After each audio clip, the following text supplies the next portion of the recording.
Schaut mal, was bei mir angekommen ist. Eine Überraschungsbox von Paul Rubens. Und so viel kann ich jetzt schon verraten. Hier sollen Neuheiten drin sein. Seid ihr auch so neugierig wie ich? Dann dranbleiben. Nach dem Intro packen wir diese Box zusammen aus.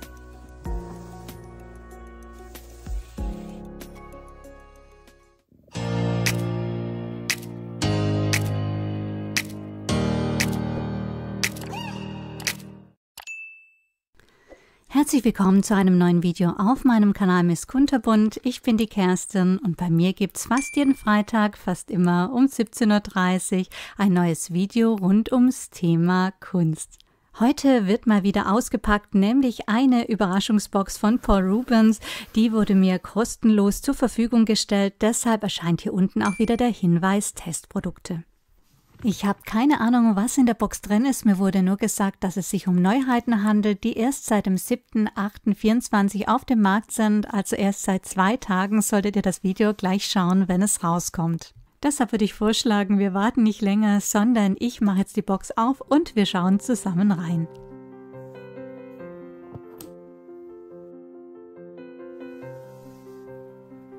Boah, und schaut euch das an, das ist wirklich bis oben hin gefüllt.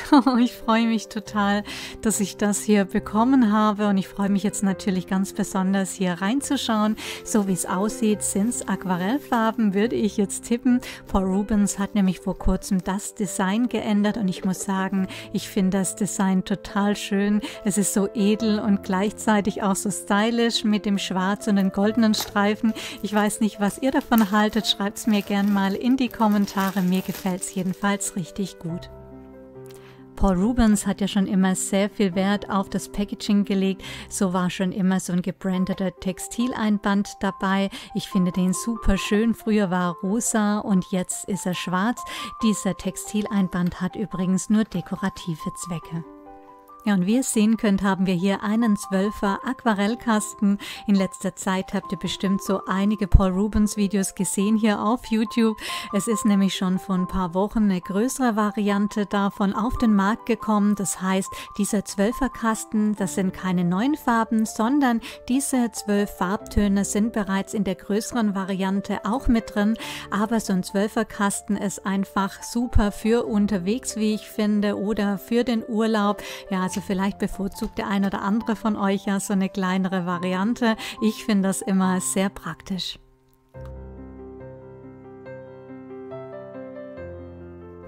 Eine Infobroschüre habt ihr auch noch mit dabei, allerdings ist die auf Asiatisch, also ich kann da leider nichts lesen. Eine Swatchkarte ist zudem auch noch mit dabei und was ich hier richtig toll finde, ist, dass es sich um glitzerndes Aquarellpapier handelt. Ich hoffe, ihr könnt den Glittereffekt über den Bildschirm erkennen. Ich finde den total mega. Ihr könnt euch vorstellen, das ist total mein Ding. Ich habe mir nämlich auch das Aquarellpapier im Großformat gekauft. Das gibt es übrigens kalt und heiß gepresst in 2 verschiedenen Größen. Das Ganze hat eine 300er Grammatur, es sind 20 Blatt pro Block und es sind 100% Baumwolle. Ja, das Papier könnt ihr übrigens auch für andere Medien einsetzen, wie beispielsweise Gouache. Jetzt möchte ich die Farben natürlich auch noch swatchen, zumal ich ja so eine schöne Swatch-Card hier mit dabei habe. Ja, an der Stelle vielleicht auch noch ganz kurz der Hinweis, die Farbbezeichnung befindet sich leider nur auf dieser Papierummantelung.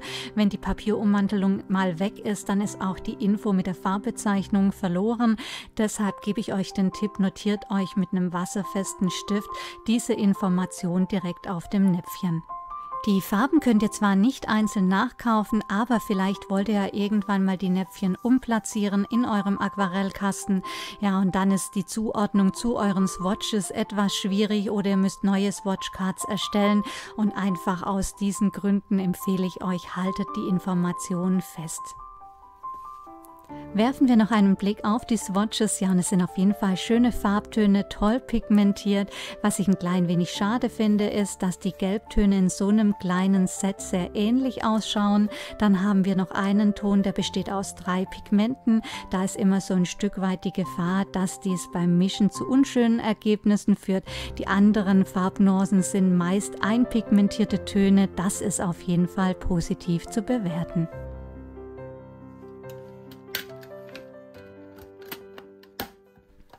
Weiter geht's mit dem nächsten Päckchen, ja, und das sieht eigentlich fast genauso aus wie das erste, wo der 12er Aquarellkasten drin war. Ja, aber schaut euch mal an, was da rauskommt, nämlich ein riesengroßes Keramiknäpfchen, wobei ein Näpfchen kann man hierzu wirklich nicht sagen, das ist schon ein Riesenteil und ganz ehrlich, ich habe sowas in der Größe noch nie von einem anderen Anbieter gesehen. Und davon ist nicht nur eins drin, auch nicht zwei, sondern gleich 3 verschiedene Farbnuancen.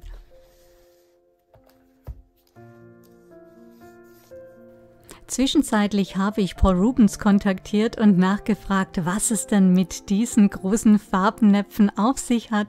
Ja, und ich habe zur Antwort bekommen, dass Paul Rubens plant, über 100 solcher Keramiknäpfe auf den Markt zu bringen, also über 100 verschiedene Einzelfarben. Das klingt sehr spannend, also ich glaube, da wartet uns noch einiges in naher Zukunft. Die Farbbezeichnung findet ihr hier auf der Pappschachtel, allerdings wieder nicht auf dem Keramikbehälter, zumindest habe ich ihn nirgends gefunden.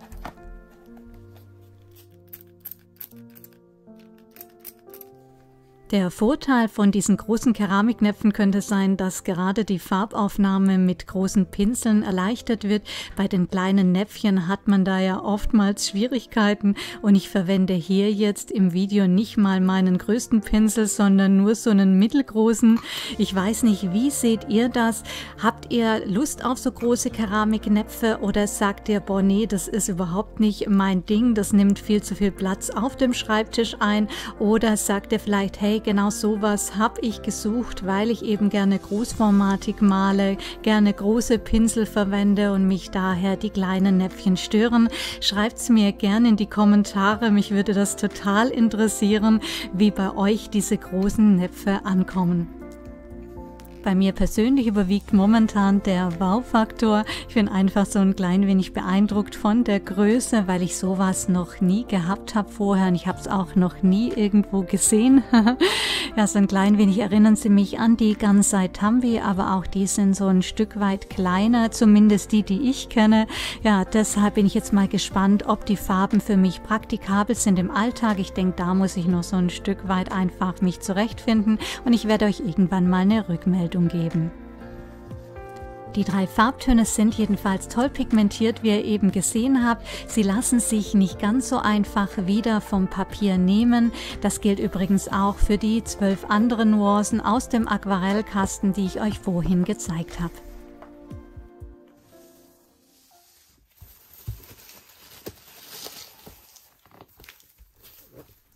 Papier ist auch noch hier mit drin in meiner Überraschungsbox von Paul Rubens und zwar in Form eines Aquarellblocks, wobei ich ganz ehrlich sagen muss, hierzu Block zu sagen, das erscheint mir nicht angebracht, denn das Ganze erinnert mich eher an ein hochwertiges Sketchbook mit Lederoptik. Ja, und laut Angaben sollen hier 20 Blatt Aquarellpapier drin sein in einer 300er Grammatur, 100% Baumwolle und das Papier ist Hotpressed.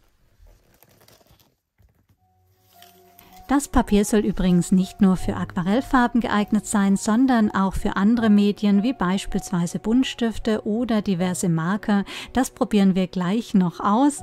Ich zeige euch jetzt noch ganz kurz das Papier. Das hat so eine ganz minimale Textur, aber ich denke, das kann man über den Bildschirm nicht erkennen.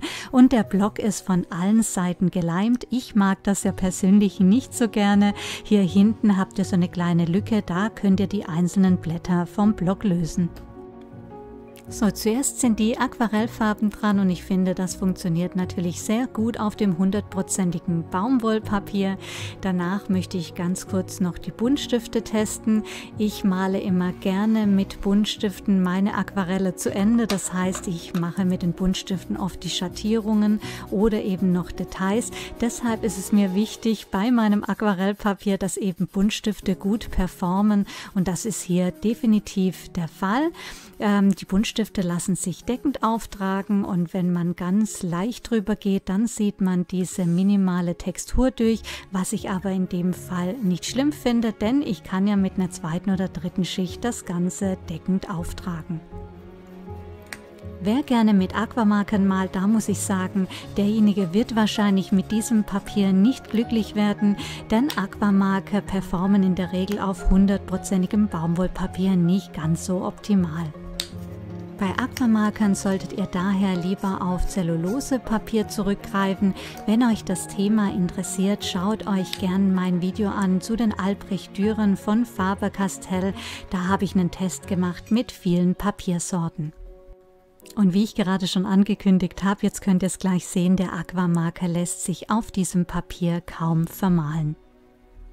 Andere Stifte hingegen performen hier sehr gut auf diesem Papier, beispielsweise Liner oder auch Filzstifte. Insgesamt jedenfalls ein super schöner Aquarellblock. Er ist fast zu schön, wenn ich ehrlich bin. Es tut mir fast ein wenig weh, hier die Blätter rauszureißen. Ich glaube, ich hätte in diesem Stil am liebsten ein richtiges Sketchbook, wo ich eben dann meine Sachen drin festhalte und wo ich eben die Seiten nicht rauslösen muss.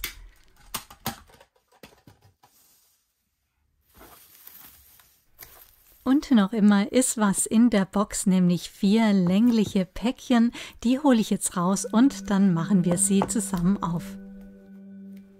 Und ich kann mir schon so gut vorstellen, was hier drin ist. Habt ihr auch schon eine Vorahnung wie ich? Ja, es war Papier jetzt hier drin, Farbe war drin und eigentlich fehlt jetzt nur noch eins. Ja, und das sind eben Pinsel.